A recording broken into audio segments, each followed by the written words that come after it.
Hello and welcome to the Gold Coast Sunscast, Round 6, 2018. My name is Shane, otherwise known as Sunners on Big Footy, and joining me from Big Footy is a fan favourite 17er, otherwise known as Tom. Welcome, Tom. Thanks, mate. How are you? Yeah, not too bad. It's good to have you on board. Yeah, been a big day for news for the Suns, so can't wait to get into it. Well, let's start with the review of the Adelaide game. Adelaide, 16 goals, 4 behinds, 110 points. Beat Gold Coast by 48 points, 9 goals, 8, 62. Swallow kicked 3 goals as the only multiple goal scorer. What did you think of the game? Well, I thought Stuart Dew's assessment was pretty blunt and on point.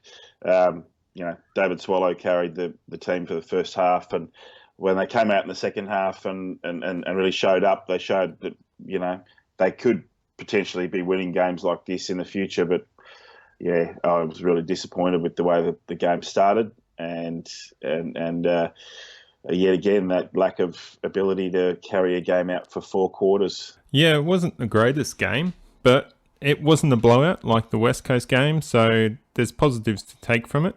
No, and it was pleasing to see the scores get closer than that, and Adelaide's a bloody good team, so they got the margin in the end. That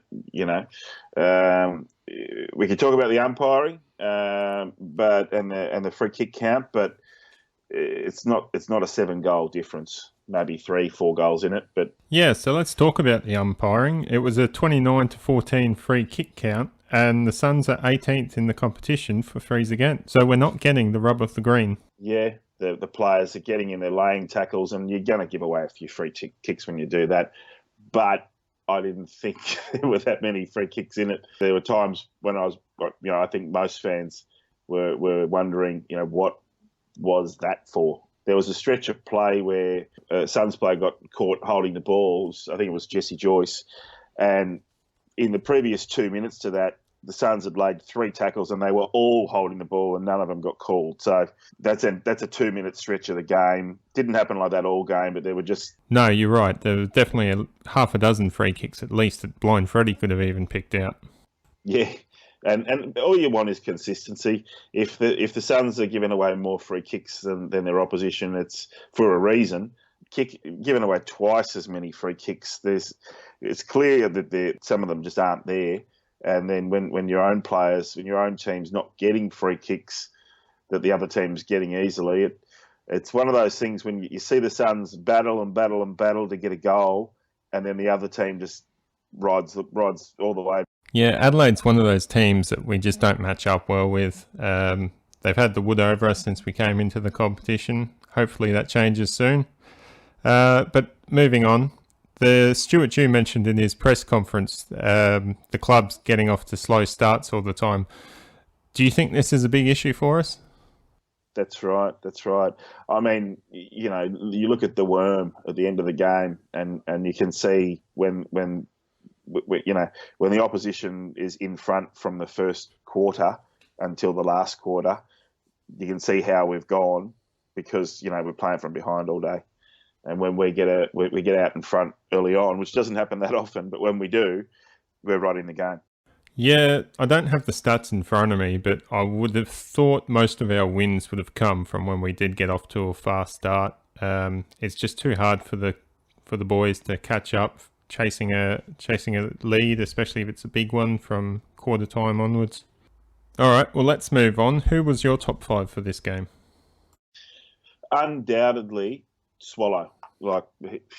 He 32 touches for starters, takes himself forward to kick 3 goals, which Swallow had a long injury layoff, and he's come back with a different style of play, and he's not a kamikaze anymore, and he's learned a bit of self-preservation. He's still hard, but he's getting uncontested ball, which he'll still get in there and go and get his contested possessions and get his 1%ers, which is one of my favourite stats. His 1%ers are always really high. But anyway, let's finish our top 5. Jared Lyons is always in the top 5, and he laid 13 tackles. And if we look at the tackle count, we've got guys like Miller and Lonergan taking 10 and 9 tackles each as well. So I'd go Swallow, Lions and Miller. I thought after halftime, I thought Stephen May played a real captain's game. He was sort of pretty well held in the first half, and then he just came out and played his own game. And that's the game you want to see Stephen May play, is getting in there, spoiling the ball, not getting stuck marking the one player, able to pack mark, take marks in packs, and all the rest of it. He took 10 marks for the game, and had 9 1%ers. And the controversial pick is, as always, Lockie Weller. His disposal by foot wasn't sensational. Everyone said he played terribly. He had 3 clangers, but that's pretty normal if you get 25 touches.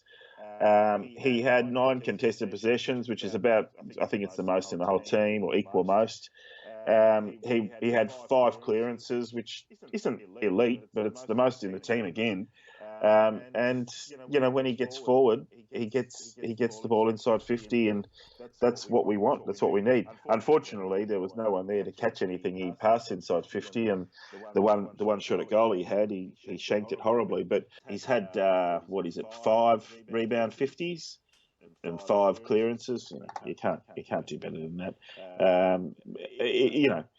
If you're going to pick a top 15, there are plenty of other players who are doing equally well.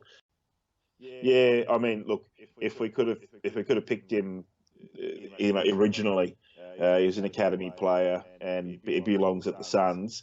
So there's all these ifs with Lockie Weller. I don't think that the draft, the 2014 draft or the 2017 draft, should have any bearing on how we rate him. He gets a lot of attention, and a lot of people are out there to point out every little thing he does wrong, but he's class. Yeah, I really rate Lockie Weller. He's coming along well. He's getting better every game, and I think once he gets into that midfield rotation, he'll be all the better. We saw late in that game, he was in the midfield for a longer period of time, and he really started to shine through for us. Yeah, I mean, you would think that our backline's going to look a lot different this week. So I don't know if he belongs there this week, but he might get named there. It's often the flankers, I find, often get shifted around quite a lot, and they don't really play anywhere near where they're selected to play. So I think if we do see him selected at halfback flank, don't think we'll see him playing there much. I think he'll be in the rotation for the midfield, and potentially even rotating forward. Yeah, definitely. Well, for my top 5, I went with Swallow with the 5 votes for the same reasons you did. Miller took out the 4. His tag on Matt Crouch combined with 10 tackles, a goal, and his disposals was pretty influential. Lyons, the 3 votes with his 25 disposals and 13 tackles. I rate Thompson with 2 votes. I just thought his job at keeping Jenkins quiet was fantastic, especially after he rolled his ankle. And he had 9 1%ers. And for the 1 vote, I followed your advice and went with May. 10 marks, 9 1%ers, 22 disposals, and 5 rebound 50s. He was pretty influential rebounding out of our defensive half. But what were your thoughts on Thompson, Tom? Yeah, I'd have to agree with you. He was one of the top players. Sometimes he looks like he's a bit all at sea. But he's a big lanky bloke, and he doesn't get that many touches. But some of his intercept marking was just remarkable, and I think it was the old Thompson. He appears to be over his niggling injuries and whatnot, and as you say, coming through a match injury that he could have very easily taken the boots off and put the ice on his ankle, yeah, exactly. and no one would have looked twice. But he wanted to get back out there. All right, so a segment I introduced last week, the highlight and hair puller. What was your highlight and what was your hair puller, Tom? Yeah, well, look, my highlight, which probably wouldn't be highlight for many, but I thought when Lonergan kicked his goal, it came at a time when we really needed a goal, and it was a scrubby, ugly-looking goal, but it shows what Lonergan does, and he was everywhere in the lead up to the goal, and he really deserves the goal because he was backing up, and he was. Lonergan's not ever going to get 30, 40 touches a game like Lyons, and he's never going to be as hard at it and skillful as Swallow. And he's not going to be the flashy kind of player that Hall is. To see the way that he and Barlow have built up a partnership, I think we're going to see a lot more of that in the coming weeks. I think Barlow's brought Lonergan back up to A grade level by playing that backup role. But I think there's a new Lonergan this year who Barlow's really mentored him through, and they do get their stats up in the NEAFL, the two of them, by passing it back and forth to each other. Yeah, absolutely. Well, my highlight was Tom Lynch kicking it to Barlow for that goal in I think it was the third quarter. I just thought that really helped Barlow kickstart his game. He started to really lift after that, and it was good awareness from Tom Lynch and maturity to share the ball around and not just go ping for the goal 45 out.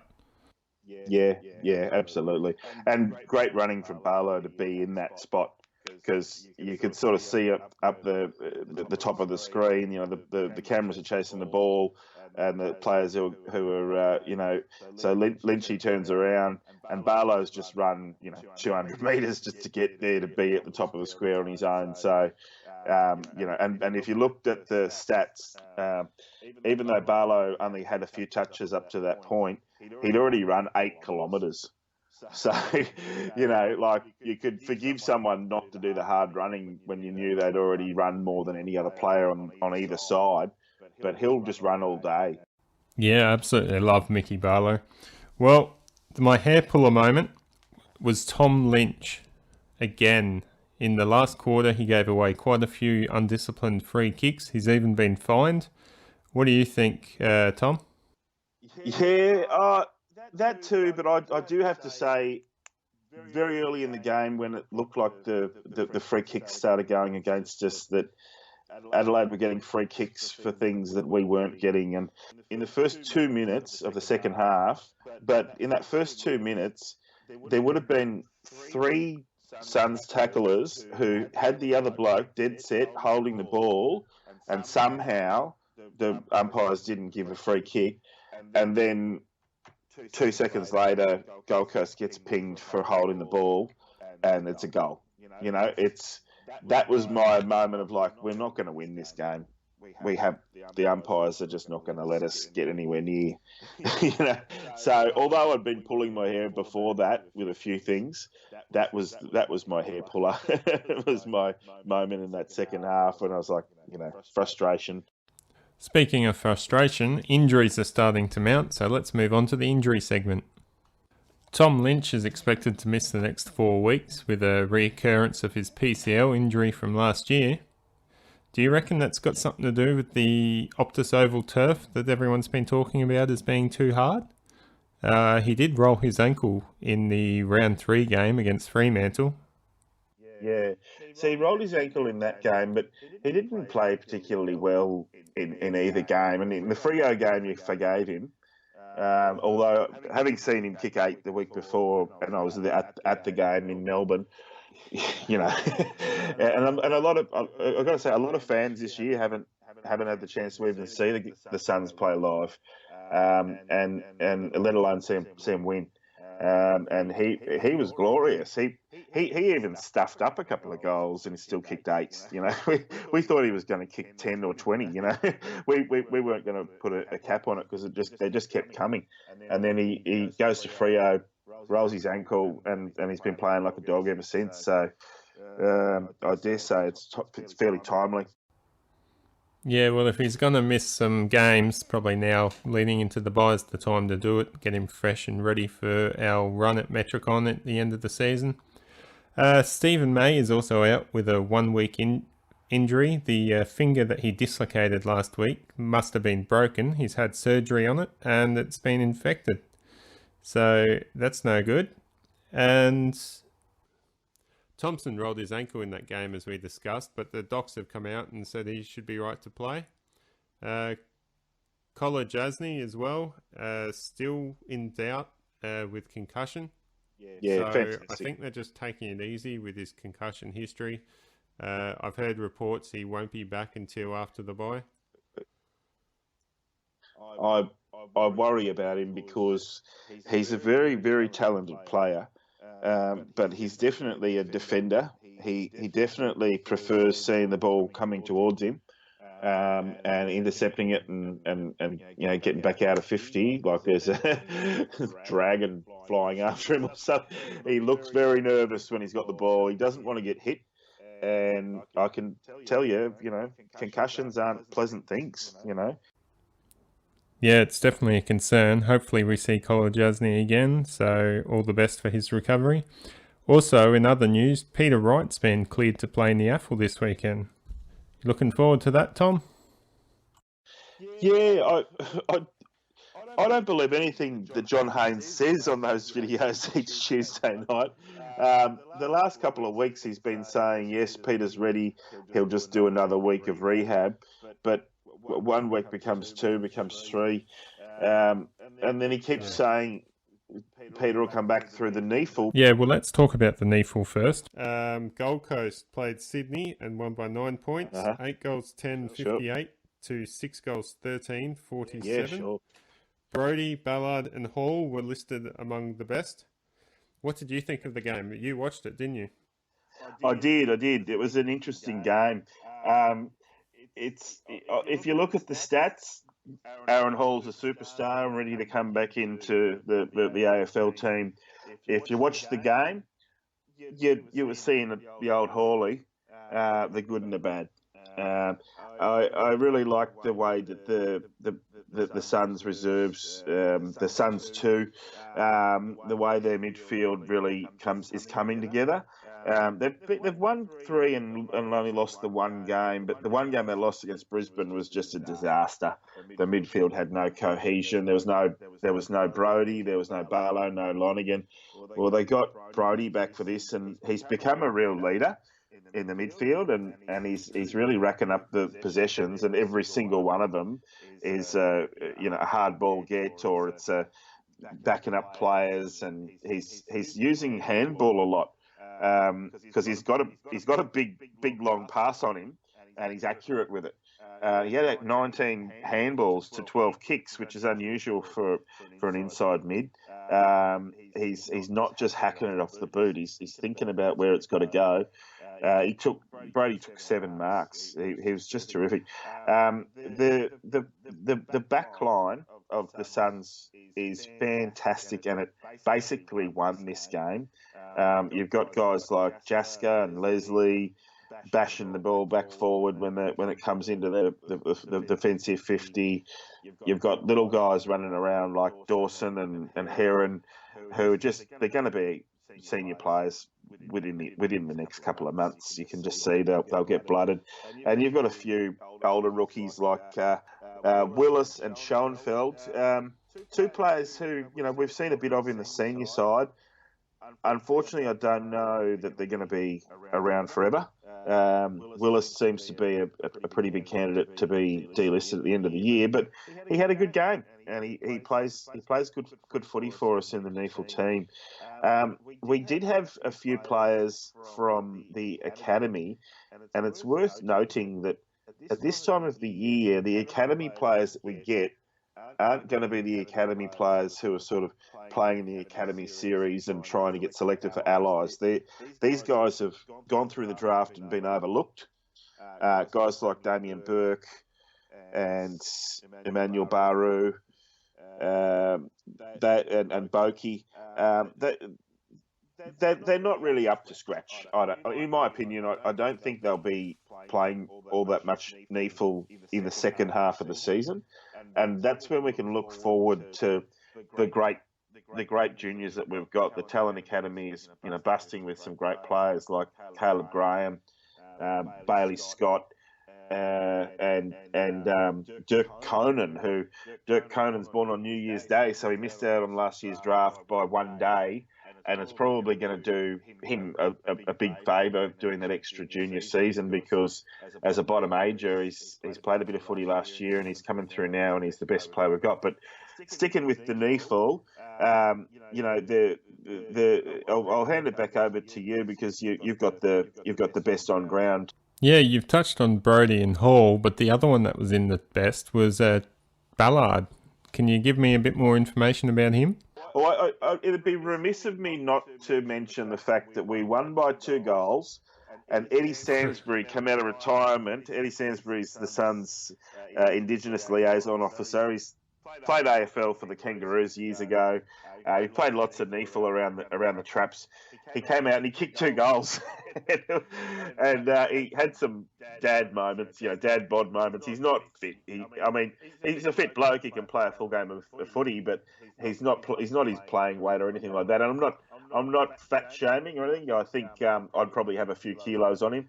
But he did have one moment where he was running after the ball like he was 22 again, and he ended up tripping over and falling flat in his face, and it was like, that'll do, Eddie. So Eddie would get a vote from me for just getting in there and having a go and getting a couple of wily old Fox goals. And I could tell he was having a good time. And apparently he's a very popular bloke around the club, so I'm sure he would be spruiking his own highlights. But when the players got to see a few of the video in full, they would have seen a few of his lowlights too. You mentioned Ballard. His stats don't look great, although the fact that he's clunked a few marks. Ballard's great strength is to get up there and contest for the mark, and more often than not, the opponent does not come down with the ball. He doesn't always come down with the ball, but he brings the ball to ground, and he played up forward. How many goals did he get? He got a goal. He's banged in a few goals, and he's not a full forward. He's not a noted goal kicker. The Neefel team just doesn't have one because of Peter Wright being injured. Chi is coming back, but he's playing in the midfield in the Neefel, playing great footy in the midfield. You can really see him coming back into the team, into the senior team, and being able to pick up 20-odd possessions while playing a bit in the middle and a bit up forward. But we'll get into that in a minute. It's remiss of me not to mention. I briefly mentioned Dawson, but Dawson and Ballard are 2 blokes who they will be talked about for senior selection this week. Dawson ended up with 33 touches, played a lot in defence, but he's a midfielder. Brody and Hall also got 30 plus. I have to mention Brad Shear, and he is going to be talked about for selection as well, although he sort of flies under the radar. But yeah, what can I say about the Neefel team? If you don't have a recognised forward line and you're just picking different blokes there every week, Will Powell was out sick. He was actually okay in the forward line previously. Goals are hard to come by, and knocked off Sydney. And Sydney's just not a team that the Suns beat very much in the Neefel, and never have beaten them at AFL level. So it was a really good game. Yeah, it's a very good result as well. Let's move on to the match preview this week. The Suns take on the Bulldogs in round 7, Saturday at 1:45 p.m. in Ballarat, Mars Stadium it's called. So let's go on to the selection committee. So I think Holman, Rosa, Ainsworth are all potential outs with Lynch and May. And I can see Brody, Hall, Archie, and possibly even Ballard and Leslie coming in. Yeah, I agree with you about all of those, although Rosa is one of those borderline selections. And although he doesn't play as a big player and he doesn't play as a tall player, he does have length. And that does, against a side like the Bulldogs, that does mean that he can, get in there for the contested marks, which we're rubbish at.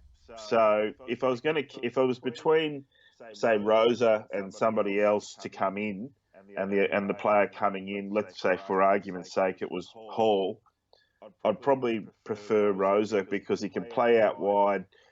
He's got that. He can provide that contest in the pack marking. He always picks up enough possessions. So don't know about Rosa getting dropped. We know that Ainsworth has been below average all season. Yeah, I don't know what his role is. He's not tackling enough to cause defensive pressure inside 50, and he's not hitting the scoreboard as a crumbing attacking small forward. I suspect that his role is to play when he's playing forward. He's playing forward, and he's obviously playing the opportunist there and get in behind the pack marks. But the ball isn't really coming in any way to his advantage. So that's not his fault. But his defensive pressure has not been anywhere near the standard. I mean, let's say the gold standard for defensive pressure is Sean Lemons in the JLT, right? So if Lemons doesn't have the talent of Ainsworth by any stretch, but if Ainsworth can't lift his game up to, say, a Darcy McPherson or a Sean Lemons level, then he doesn't deserve to keep his spot. Who cares if he's number 4 pick in the draft? That doesn't matter to anybody.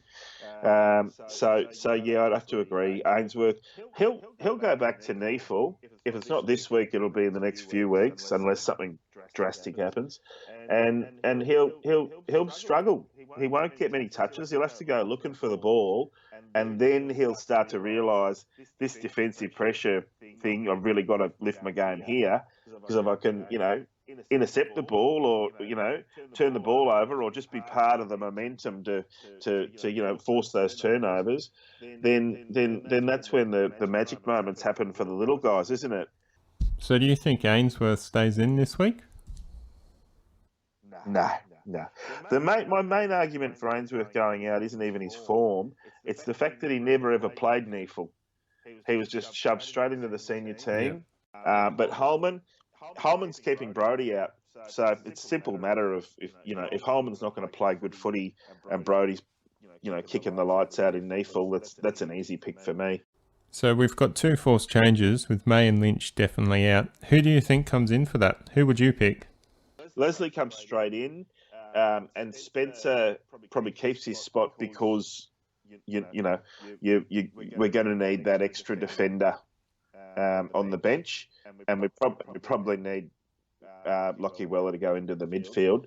May comes out, Lynch comes out, changes everything. It probably means that Young keeps his spot for another few weeks, whereas he might have been a candidate to get dumped. We need that medium tall player, at least to contest the marks and to be there and you hope it rains because Young was just a demon in the rain in Cairns. So if he's going to be in, let it rain.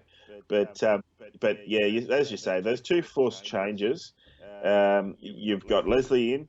That's a no-brainer. It's about time. This is, I think, where you and I are going to diverge, because the medical team's come back and said that 2 metre Peter is right to play football, and he is a champion.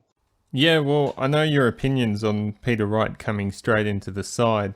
I just think, being a calf muscle, we've got to take extra precaution. He is our future, and with any muscle, it needs to be stretched, it needs to be worked on before it can reach its full potential. And if we rush him in, it's not going to be pretty.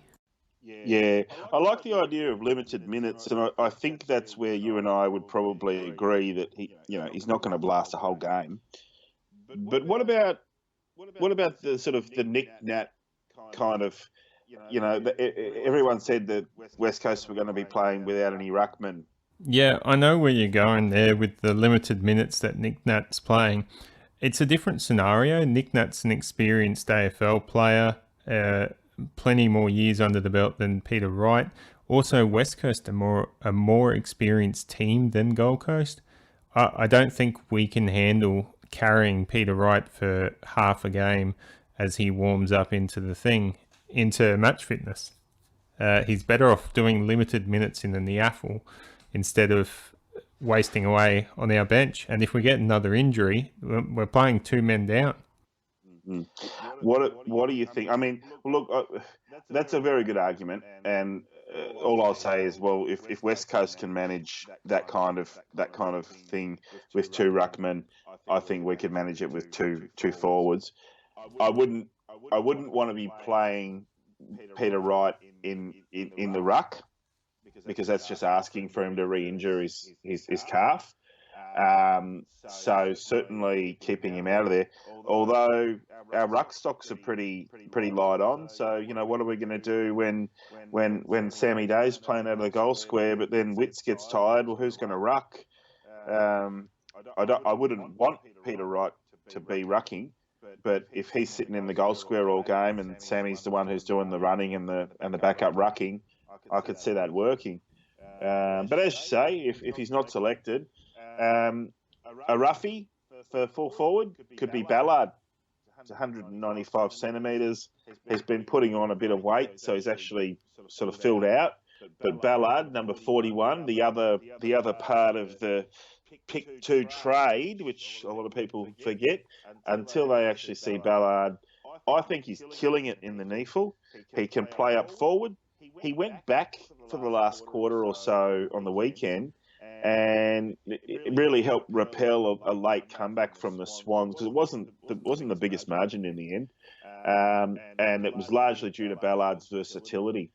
So if we're going to try out a few different things with replacing, I wouldn't rule anything out.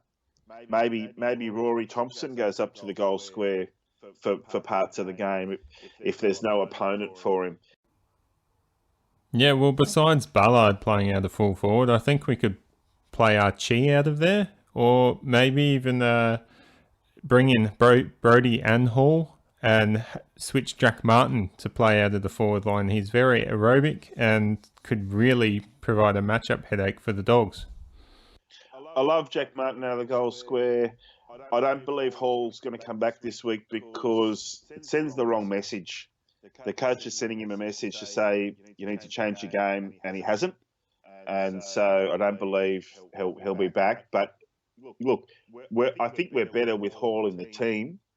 But you don't really want to pick an individual for just his, what he can offer. You want the full team to work together, and it just hasn't been working with him in the team. So especially that Fremantle game. I mean, gave him the benefit of the doubt the following week, but he's stuck in the NEFL for a while now. Brodie would be a walk-up starter for the team, and it'd be about time. And I think if Brodie comes into the team, he will stay in the team. This is Brodie's apprenticeship coming to an end. When they pick him, if it's this week or next week or after China or whenever, it'll be because he's served time in the NEFL, perfected his game, and he's ready to take it to that next level. But there's also Shear. Brodie and Shear looked like twins last year, and they've both hit the gym in the off season and really changed their body shapes. They don't look anything alike anymore. Brodie's got really well developed. He looks like a man now. Doesn't look like a boy. And Shear, he's just bulked up and he's busting out of tackles and smashing guys and has excellent disposal. When Shear's got the ball that he's going to put it on someone's chest 40, 50 metres up the ground. I'd love for 6 or 8 of these NEFL guys to come in, to be honest with you. I'm a bit tired of seeing a few of the same old guys playing a bit of a boring brand of footy. People rave about Fiorini. I'm not convinced. I think he's good. I don't think he's all that good. And if he's keeping someone out of the team, he might need to go back and play a couple of NEFL games. Although I don't expect it to happen. All right, well, let's move on. Give us one of the key points you think the Suns need to win the game this weekend against the Dogs. We mentioned fast starts, and I think in addition to a positive fast start, at the very least, goal for goal, I don't mind that. That shows that both teams are willing to make that fast start and be competitive. But when we go goal for goal, and then the other team starts to get 2-3 goals in a row, then it's almost always beyond us. I want to see the Suns like the team has managed to do against Carlton. Not so much with Brisbane and North Melbourne. Those were pretty scrappy games, but get those 3 or 4 goals in a row and capitalise, because that's how you win games, by defending, never allowing more than a couple of goals in a row to be scored against you, and hitting back on the scoreboard and getting those 2, 3, 4 goals in a row. That's the one aspect of our game. Really know when to put the hammer down. I think you'd have to go back to last year in the Geelong game, when almost every quarter Geelong came back and they'd put on 3 quick goals, and we'd respond with 3 goals of our own and keep the lead, get the lead back. Yeah, well, I think that leads into my key point, which is to bully the Bulldogs mids. So let's throw all of our big-bodied midfielders into the centre of the ground at the start and show these young pups how to play it, how to win the contested footy, and just get there, show them a bit of fear, and hopefully it all unravels and we can get off to that fast start and just shake them up. Yeah, and look, the Bulldogs are ripe for the picking. They've got a few key players out. Their own captain, Easton Wood's out. They are missing a number of premiership players, and they're the youngest team on average in the comp. They're going to be even younger again. I don't think that May and Lynch going out will bring our average age down by all that much. It seems like we'll be selecting players who are pretty much the same age. So we're actually going to go into a game for, I think, the first time in a long time as the older team on average, which goes to show maybe a bit of maturity from the Suns this year. Can go a bit further, and we'll pretty much be ending the Dogs' season. So a shout out to Mr. Bodds, who calls every game a bloody mini grand final. Mr. Bodds, it's not a grand final. It's not a mini grand final. It's just a game that we really should have a W in. Okay, so what key matchup would you think is vital to us winning the game? Yeah, it's going to be in that midfield, isn't it? You've mentioned a couple of their players. The Bulldogs have got a couple of midfielders who they're kind of a bit like our midfielders, except they've won a bloody grand final. So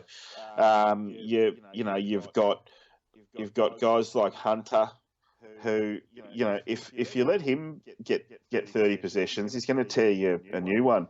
But I think we've got the type of defensive midfielders to really put the brakes on and also, as you say, bash them up in the middle. And once they've got the kind of midfield that once it's been beaten, it tends to get well beaten. But the key matchup I'd like to see, and I'm not sure who would really get the role. Maybe a guy like Lonergan would be bloody Jason Johannesson, who I think is the most overrated player in the AFL. So if someone just sits on him all day and he gets 7 possessions, I'll be very happy. Yeah, well, my key matchup is going to be in the forward line. It was going to be Lynch versus Norton, but with Lynch's injury, I think it's even more vital now, with it being Day most likely lining up on Norton. Norton's a young key defender, played about 6 or 7 games. He's been getting towed up by the opposition forwards, and this is Day's chance to prove he can be a full-time forward and get a bag full of goals. 3 to 5 goals would be par, and this would be the week for him to do it. Yeah. Look, the Blues forwards on the weekend absolutely smashed the Bulldogs' tall defenders. The Blues picked 3 tall forwards. They only picked 2 against us, and they probably should have picked 3 because they probably would have made it a lot closer game. So the Blues went with McKay, Curnow, and they rotated a couple of blokes through there, but Casbolt, when he wasn't backing up in the ruck, was going forward, and they could have kicked 11 goals. between them. But they end up kicking 3 goals, 8 or something ridiculous. Just not a good return from a forward line that did manage to beat the back line on the day, but couldn't win the game because their kicking was rubbish. And Western Bulldogs and Carlton from Friday night was the worst game of the year. You couldn't. I don't know anyone who could watch that kind of rubbish from kick-off to full-time. So I have to agree with you. Although what we need to be saying about Norton is that this will be his seventh AFL game. He was only just drafted, and he's been flogged every week, and he's part of the reason why the Bulldogs are doing so badly. Yeah, well, thanks for joining us tonight, Tom. We've gone way over time, but how can people reach you?